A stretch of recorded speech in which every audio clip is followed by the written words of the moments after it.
गल करांगे किसानां दे एक वड्डे संघर्ष दी जिहड़ा कि हरियाणे दे अंबाला दे विच होया। इत्थे सारे किसान ने जिहड़े जेल दे विचों बाहर आ चुके ने। इह किसानां ने खुद जानकारी दित्ती है 200 तो भी वध गिणती दे विच किसानां नूं हरियाणा पुलिस ने हिरासत दे विच लिया सी, जिस तो बाद किसानां ने अंबाला दे विच एसपी दफ्तर दे बाहर जबरदस्त प्रदर्शन कीता सी। किसानां ने पुलिस वालों गिरफ्तार कीते गए किसानां अपने किसान साथियां नूं रिहा करन दी मंग कीती। इस मौके वड्डी गिणती विच पुलिस बल तैनात सी। पुलिस वालों किसानां नूं अगे वधण तो रोकण दे लई बैरीकेड भी लाए गए ते रिहाई तो बाद किसानां ने जबरदस्त नारेबाजी की ते एक दो चेतावनियां भी दित्तियां ते कुछ ऐलान भी जारी किए।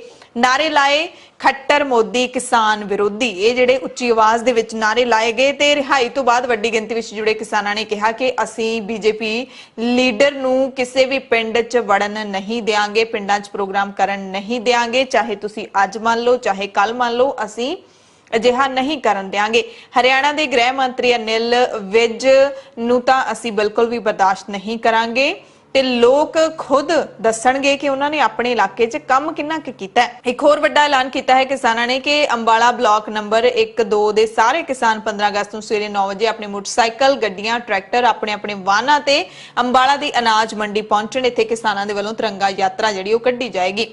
संयुक्त किसान मोर्चे ने भी 15 अगस्त वक्रे तरीके दे नाल मनाउण दा ऐलान किया कि हर एक जिले दे विच जिहड़े किसान हैगे ने ओह रल के 15 अगस्त मनाउण, आपो अपने वाहनां ते किसानी दे झंडे ला के अपनी जथेबंदी दे झंडे ला के ते तिरंगे ला के जिहड़ियां यात्रावां ने ओह कड्ढण। सो जिहड़ा ये अंबाला वाला जिहड़ा होया सारा घटनाक्रम ये क्यों वापरिया? दरअसल मसला पंचकुला दा है। जदों बुधवार नूं हरियाणा दे डिप्टी सीएम दुष्यंत चौटाला दा किसानां ने तिखा विरोध कीता सी। किसानां ने नारेबाजी की, पुलिस ने रोकण दी भी कोशिश की। इस दरमियान दोवां धिरां दे विच धक्का मुक्की हुई। पुलिस ने कुछ किसानां नूं हिरासत विच भी लिया सी ते उन्हां किसानां नूं रिहा करवाउण दी मंग दे विच ही वीरवार नूं किसानां ने अंबाला दिल्ली हाईवे जाम कर दित्ता सी। पुलिस इत्थे भी पहुंच गई ते पुलिस ने सारे तकरीबन सारे किसानां नूं जिन्हां दी गिणती 200 के करीब दसी जांदी है उन्हां नूं हिरासत विच लै लिया ते बसां दे विच भर के सीआईए स्टाफ सैक्टर 10 दे थाणे विच लिजाया गया।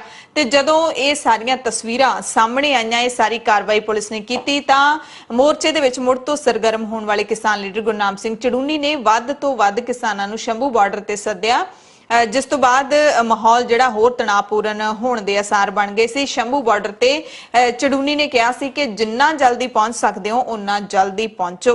100-150-200 लोगों को गिरफ्तार कर लिया है। तो वहां पे काफी झगड़ा काफी तनाव की स्थिति है इस टाइम।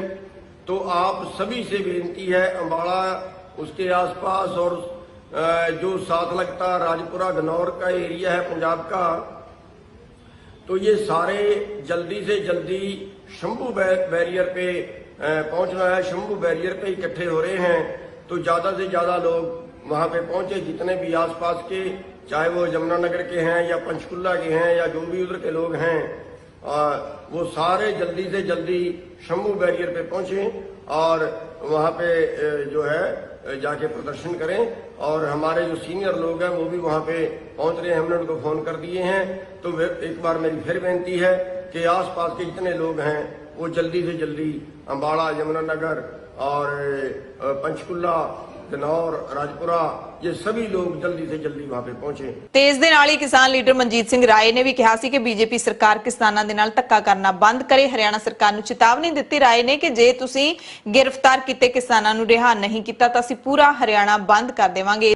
जबकि बीजेपी का पूर्ण बाईकाट है। बीजेपी जानबूझ के कुछ शरारतां कर रही है, इदां दीयां साजिशां रच रही है। वो दोवां नूं जदों छुड़ाउण होर किसान गए ने तो फिर यह उन्हां नूं भी अरेस्ट कर लिया जाता है। ये एक तरह का कह देवांगे गुंडा तंत्र है। लोकतंत्र च जदों अपनी आवाज़ बुलंद करता है कोई, उन्होंने आवाज़ बुलंद नहीं करन दित्ती जाती। ये हरियाणा सरकार इस वेले केंद्र के इशारे ते वो साडे किसानां नाल धक्का कर रही है। ते असीं इस सरकार नूं, हरियाणा सरकार नूं चेतावनी दिंदे हैं कि जेकर वो साडे साथी तुसीं जिहड़े अरेस्ट कीते नहीं छड्डे ते पूरा हरियाणा ब्लॉक कर देंगे। बिल्कुल असीं पंजाब वाले मोढे नाल मोढा ला के खड़े हरियाणे वाले वीरां दे नाल, और पूरा संयुक्त किसान मोर्चा वो जिहड़े साथी अरेस्ट कीते उन्हां दे नाल खड़ा है। हरियाणा सरकार नूं ताड़ना करदे आ कि उन्हां नूं तुरंत रिलीज़ किया जाए, नहीं तो इसदा खमियाजा भुगतण नूं तैयार रहो। ये हरियाणा सरकार नूं वार्निंग दिंदे आ ਵੀ ਉਹਨਾਂ ਨੂੰ ਤੁਰੰਤ ਰਿਲੀਜ਼ ਕੀਤਾ ਜਾਵੇ। ਇਸੇ ਦਰਮਿਆਨ ਜਮਹੂਰੀ ਕਿਸਾਨ ਸਭਾ ਦੇ ਪ੍ਰੈਸ ਕਰਤਾ ਪ੍ਰਗਟ ਸਿੰਘ ਜਾਮਾ ਨੇ ਕਿਹਾ ਕਿ ਖੱਟੜ ਸਰਕਾਰ ਕਿਸਾਨਾਂ ਨੂੰ ਤੁਰੰਤ ਰਿਹਾ ਕਰੇ, ਨਹੀਂ ਤਾਂ ਅੰਦੋਲਨ ਹੋਰ ਤਿੱਖਾ ਹੋਏਗਾ। ਸੋ ਕਿਸਾਨਾਂ ਨੇ ਬੜੇ ਤਿੱਖੇ ਜਿਹੜੇ ਬਿਆਨ ਚੇਤਾਵਨੀਆਂ ਭਰੇ ਦਿੱਤੇ ਸੀਗੇ। ਉਸ ਤੋਂ ਬਾਅਦ ਤੁਰੰਤ ਹੀ ਪੁਲਿਸ ਨੇ ਜਿਹੜਾ ਇਹਨਾਂ ਸਾਰੇ ਕਿਸਾਨਾਂ ਨੂੰ ਰਿਹਾ ਕਰ ਦਿੱਤਾ ਜਿਨ੍ਹਾਂ ਨੂੰ ਹਿਰਾਸਤ ਵਿੱਚ ਲਿਆ ਸੀ। ਵਾਟਰ ਕੈਨਨ ਯਾਨੀ ਕਿ ਜਲ ਤੋਪਾਂ ਦਾ ਮੂੰਹ ਮੋੜਨ ਵਾਲੇ ਨੌਜਵਾਨ ਜਿਹੜੇ ਹਰਿਆਣਾ ਦੇ ਨਵਦੀਪ ਸਿੰਘ, ਉਸ ਨੂੰ ਵੀ गिरफ्तार कर लिया गया सी ते रिहाई है जिहड़ी ओह कीती। जदों रिहाई तो बाद नवदीप ने जानकारी दी तां कहा कि कुछ नौजवान बीजेपी लीडर दा विरोध कर रहे सी, उस वक्त उन्हां नूं गिरफ्तार किया गया। जदों कहंदे मैं उन्हां दे कोले पहुंच रहा सी तां मेरी गड्डी ते किसानी झंडा वेख के मैनूं साइड ते खड़ाता ते थाणे लिजाया गया, उत्थे मेरे खिलाफ पर्चा दर्ज किया गया, पर हुण मैनूं बिना जमानत ही रिहा कर दिता। आंदोलन सब लड़ रहे थे, हमारे ऊपर लाठियां बरस रही थी, वासु गैस के गोले भी चल रहे थे, वाटर कैनन का इस्तेमाल भी हो रहा था, मगर सबसे पहले वाटर कैनन का मुंह मोड़ करके वाटर कैनन नाम दरवाया भाई, मुंह मोड़ दिया। इसलिए हम उम्मीद करेंगे कि हमारा नौजवान साथी है, नौजवान साथी कई बार गर्म फैसले भी हो जाते हैं, कोई दिक्कत नहीं, गर्म है, नाम है हमारा है। सो ਆਪਾਂ ਸਭ ਨੂੰ ਪਤਾ ਹੈ ਕਿ ਕਿਸਾਨਾਂ ਨੇ ਖਾਸ ਕਰਕੇ ਪੰਜਾਬ ਤੇ ਹਰਿਆਣਾ ਦੇ ਵਿੱਚ ਬੀਜੇਪੀ ਲੀਡਰਾਂ ਦੇ ਪਿੰਡ ਵੜਨ ਜਾਂ ਫਿਰ ਕੋਈ ਵੀ ਪ੍ਰੋਗਰਾਮ ਕਰਨ ਜਾਂ ਮੀਟਿੰਗ ਕਰਨ ਦੇ ਉੱਤੇ ਜਿਹੜਾ ਪਾਬੰਦੀ ਲਾਈ ਹੋਈ ਹੈ ਤੇ ਇਹ ਵੀ ਕਿਹਾ ਹੋਇਆ ਹੈ ਕਿ ਇਹ ਜੇ ਕਰਨਗੇ, ਮੀਟਿੰਗ ਕਰਨਗੇ ਜਾਂ ਕੋਈ ਇਕੱਠ ਰੈਲੀ ਕਰਨਗੇ ਤਾਂ ਅਸੀਂ ਇਹਨਾਂ ਦਾ ਵਿਰੋਧ ਕਰਾਂਗੇ। ਸਾਫ਼ ਕਿਸਾਨ ਵਾਰੀ-ਵਾਰੀ ਇਹ ਕਹਿੰਦੇ ਨੇ ਤੇ ਹੁਣ ਰਿਹਾਈ ਤੋਂ ਬਾਅਦ ਵੀ ਕਿਸਾਨਾਂ ਨੇ ਦੁਹਰਾਇਆ ਕਿ ਬੀਜੇਪੀ ਲੀਡਰਾਂ ਦਾ ਪਿੰਡ ਅਤੇ ਸ਼ਹਿਰਾਂ ਦੇ ਵਿੱਚ ਜਿਹੜਾ ਹੈਗਾ ਵਿਰੋਧ ਜਾਰੀ ਰਹੇਗਾ।